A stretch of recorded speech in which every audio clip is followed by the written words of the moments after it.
Hello everyone, Radhe Radhe, नमस्कार, जय हिंद। तो चलिए हम लोग टॉपिक स्टार्ट करते हैं। इंटेग्लियो मेथड के बारे में हमने आपको लास्ट क्लास में बताया था, जिसमें हमने आपको बताया था उसकी दो विधियों के बारे में, लाइन एचिंग के बारे में और लाइन इनग्रेविंग। जिसमें हमने आपको पहली विधि के बारे में बता चुके थे, लाइन इनग्रेविंग के बारे में, जिसके अंतर्गत 3 विधियां आती हैं, उन पर भी हमने आपसे डिस्कस किया था। आज हम आपको बताएंगे लाइन एचिंग के बारे में जो कि इंटेग्लियो मेथड की दूसरी विधि है। इसके अंतर्गत भी 3 विधियां आती हैं, जैसे कि इसके अंतर्गत आती है विस्कोसिटी, आती है इसी में रेखामलांकन और एक्वाटेंट। तो आप हेडिंग डालेंगे लाइन एचिंग। अब देखिए, लाइन एचिंग के अंतर्गत भी 3 विधियां आती हैं। कौन कौन सी आती हैं? पहली आती है रेखा अम्लांकन, ठीक है, और दूसरी आती है एक्वाटेंट। एक्वाटेंट। इसी में तीसरी आती है विस्कोसिटी। विस्कोसिटी, जिसे हम लोग बहुरंगी छापा तकनीक भी बोलते हैं। बहुरंगी छापा तकनीक या फिर वर्ण शून्यता भी कहते हैं। क्या बोलते हैं? वर्ण शून्यता। अब देखिए, ये तो हमने आपको लास्ट क्लास में भी डिस्कस किया था कि लाइन इनग्रेविंग के अंतर्गत लाइन एचिंग में कौन कौन सी 3 विधियां आती हैं। लेकिन यहां हम आपको बताएंगे कि रेखा अम्लांकन जो है विधि, इसकी खोज किसने की, कब इसकी खोज हुई थी। तो देखिए, हेडिंग डालिए रेखा अम्लांकन। रेखा अम्लांकन, देखिए इसकी खोज हुई थी 1515 ईस्वी में। कब हुई थी? 1515 ईस्वी में इसकी खोज हुई थी। इसके जो खोजकर्ता हैं उनका नाम लिखिए। खोजकर्ता है डेनियल हाफर। कौन है इसके खोजकर्ता? इसके जो खोजकर्ता हैं वो है डेनियल हाफर, इसके खोजकर्ता हैं। अब बात करते हैं रेखा अम्लांकन में जो प्लेट होती है, जैसे ये प्लेट है, ये प्लेट होती है धातु की प्लेट। किसकी होती है? ये धातु की प्लेट होती है। इसकी मोटाई की बात करें, इसकी मोटाई होती है 16 से 18 ग्रेन। क्या होती है इसकी? 16 से 18 ग्रेन इसकी मोटाई होती है। यहीं पे हम बताएंगे इसमें कि इस प्लेट की सतह कैसी होती है। देखिए, प्लेट की सतह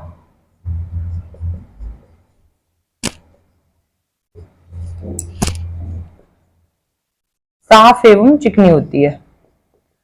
साफ एवं चिकनी इसकी क्या होती है? इसकी सतह होती है। तो ये हो गया रेखा अम्लांकन। ये क्या हुआ? रेखा अम्लांकन। इसकी खोज हुई थी 1515 ईस्वी में। खोज करता है डेनियल हाफर, और ये धातु की प्लेट होती है। और प्लेट की सतह कैसी होती है? साफ एवं चिकनी इसकी प्लेट की सतह होती है। नेक्स्ट डालेंगे आप एक्वाटेंट। क्या डालेंगे? एक्वाटेंट। देखिए, एक्वाटेंट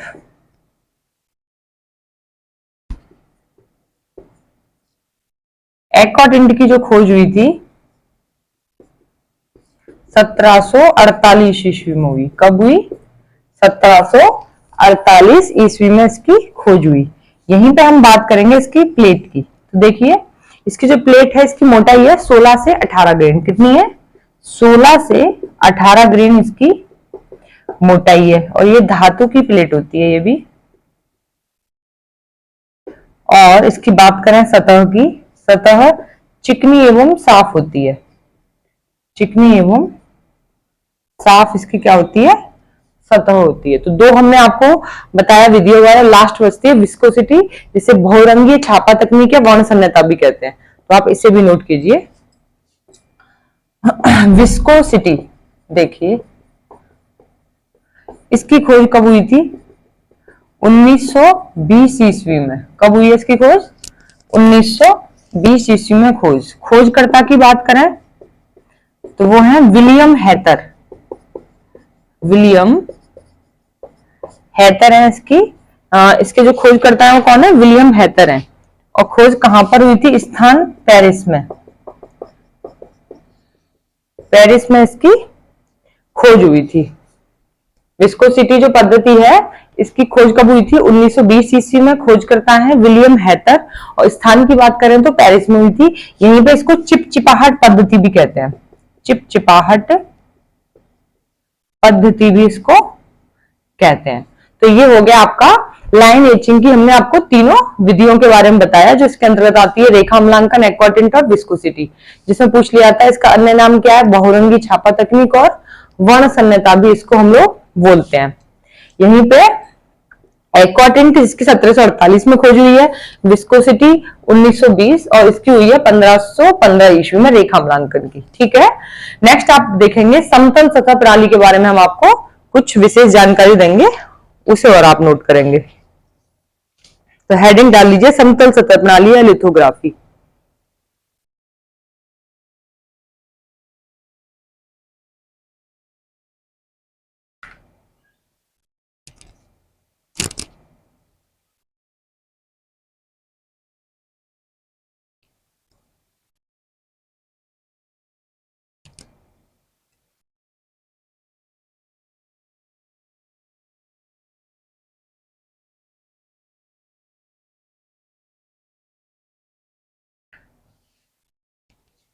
देखिए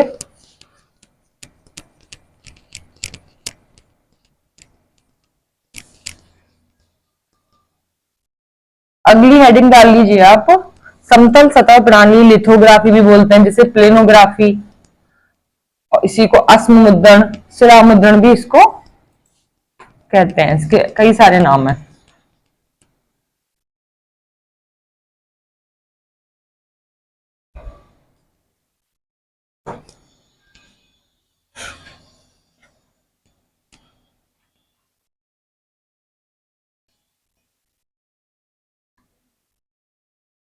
देखिए हेडिंग डालिए लिथोग्राफी या समतल सतह प्रणाली या फिर प्लेनोग्राफी, या इसी को आप लिख सकते हैं अस्म मुद्रण या फिर शिला मुद्रण भी इसको हम लोग कहते हैं। अब देखिए आप इसमें, यह है लिथोग्राफी। तो लिथोग्राफी में आप देखेंगे कि जो लिथोग्राफी है ये छापा कला की क्या है, सबसे प्राचीन तकनीक है। लिथोग्राफी क्या है? लिथोग्राफी छापा कला की सबसे प्राचीन तकनीक है। लिथोग्राफी क्या है? छापा कला की ये सबसे प्राचीन तकनीक है जिसकी शुरुआत प्रागैतिहासिक काल से मानी जाती है। किससे मानी जाती है? जिसकी शुरुआत प्रागैतिहासिक काल से मानी जाती है। यहीं आप देखेंगे कि जो लिथोग्राफी जो शब्द है ये क्या है? ये यूनानी भाषा का शब्द है। लिथोग्राफी यूनानी भाषा का शब्द है। लिथोग्राफी क्या है? लिथोग्राफी यूनानी भाषा का शब्द है। इसी में आप देखेंगे कि जैसे कि देखिए आप, लिथोग्राफी दो शब्दों से मिलकर मिला है। लिथोग्राफी दो शब्दों से मिलकर बना है। देखिए इसी में देखिए लिथो का मतलब है पत्थर, और ग्राफी का मतलब क्या है? ग्राफी का मतलब है लिखना, अर्थात अर्थ हुआ इसका पत्थर पर लिखना। क्या अर्थ हुआ? पत्थर पर लिखना।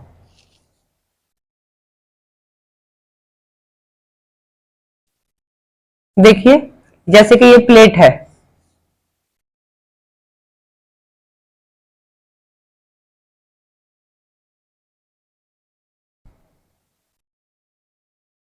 कैसी होती है इसकी प्लेट? पत्थर की बनी होती है। पत्थर की बनी होती है। ठीक है, इसकी पत्थर की प्लेट होती है और प्लेट की सतह कैसी होती है? प्लेट की सतह जो होती है वो चिकनी होती है, चिकनी होती है। यहीं पे हम बात करें कि इसमें कौन से पत्थर का यूज होता है? बाबेरिया पत्थर का इसमें यूज होता है। प्लेट में किसका यूज होता है? प्लेट में बाबेरिया पत्थर का। देखिए,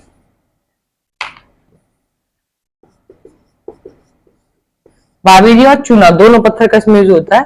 पहला है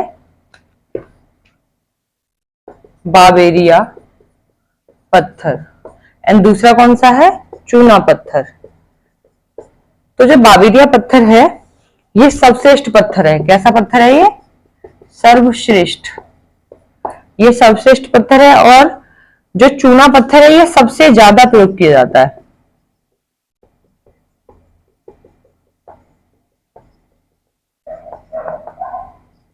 देखिए इसमें, यहीं पे आप देखेंगे कि ये जो प्लेट होती है ये पत्थर की बनी होती है प्लेट, और इसकी जो सतह होती है ये चिकनी होती है। यहीं पे बात करें, जो प्लेट होती है वो कौन से पत्थर की होती है? तो बाबेरिया पत्थर की भी होती है, चूना पत्थर की। तो जो बाबेरिया पत्थर है हमने आपको बताया था जर्मनी में मिलता है, लेकिन ये कम मिलने लगा तो इसमें चूना पत्थर का प्रयोग होने लगा, जो कि सबसे ज्यादा प्रयोग किए जाने लगा। तो इसे आप नोट कीजिए इसमें।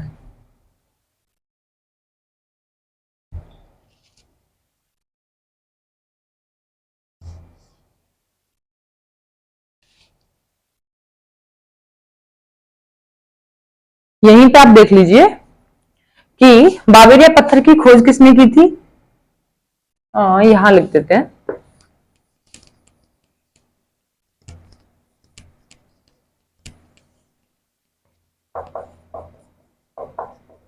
बाबेरिया पत्थर की खोज की थी सैन फेडेलर ने, और कब की थी? 1748 ईस्वी में जर्मनी में खोज की थी। बाबेरिया पत्थर की खोज सैन फेडेलर ने 1748 में जर्मनी में इसकी खोज की थी। यहीं पे आप देखेंगे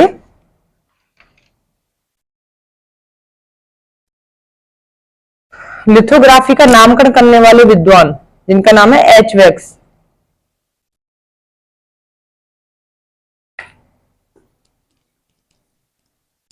लिथोग्राफी का जो नामकरण किया वो किया था एच वैक्स ने 1913 ईस्वी में।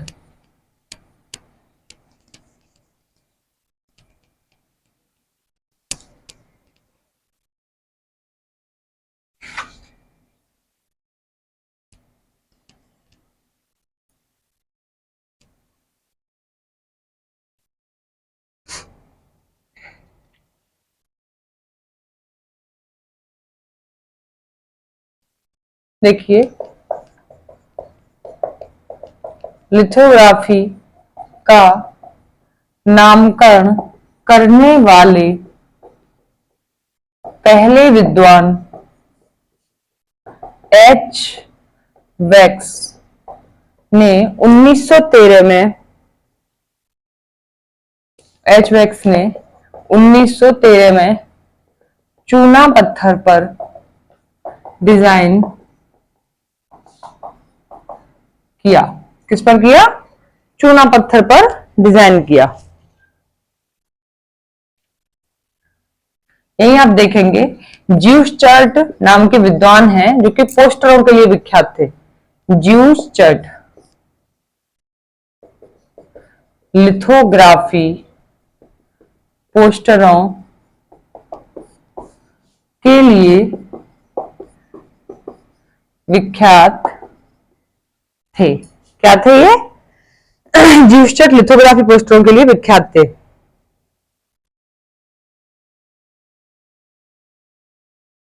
यहीं पर अगर बात की जाए भारत के पहले लिथोग्राफर कौन है, तो राजा रवि वर्मा है। भारत के पहले लिथोग्राफर जो कि हैं राजा रवि वर्मा। कौन है? राजा रवि वर्मा। इनका छापा गया पहला चित्र छापा गया पहला चित्र राजा रवि वर्मा का शकुंतला का, क्या है? शकुंतला का जन्म, जो कि इनका पहला चित्र है राजा रवि वर्मा का।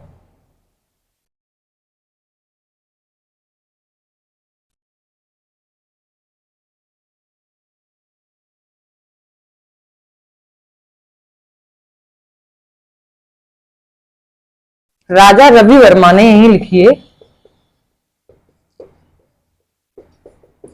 बड़ौदा के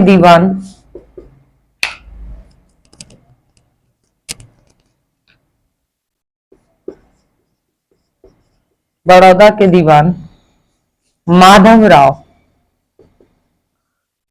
राव के सहयोग से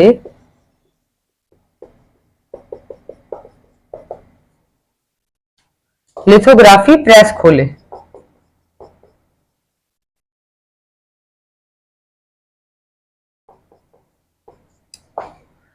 देखिए ये हो गया, इसमें जो कि इंपॉर्टेंट है ये सारी जो आपको हेडिंग बताई है ना कि लिथोग्राफी का नामकरण करने वाले विद्वान का नाम बताइए, तो ये भी बहुत इंपॉर्टेंट है, जो कि एच वैक्स ने चूना पत्थर पर डिजाइन किया।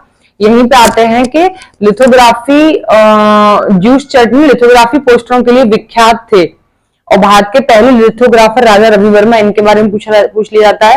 और छापा गया पहला चित्र शकुंतला का जन्म था इनका, तो ये इसमें इंपॉर्टेंट क्वेश्चन है, नोट कर लीजिए।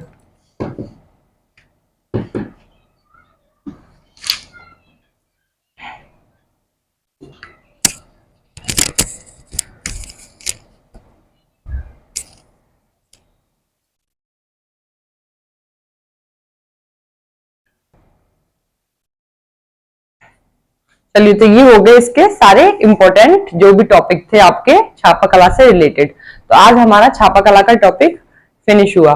इससे रिलेटेड जो भी महत्वपूर्ण बिंदु थे हमने आपसे सबका बारी बारी से डिस्कस किया। तो अगली जो हमारी टॉपिक होगी उस पर हम आपको कल चर्चा करेंगे। आज के लिए इजाजत दीजिए। नमस्कार, राधे राधे, जय हिंद।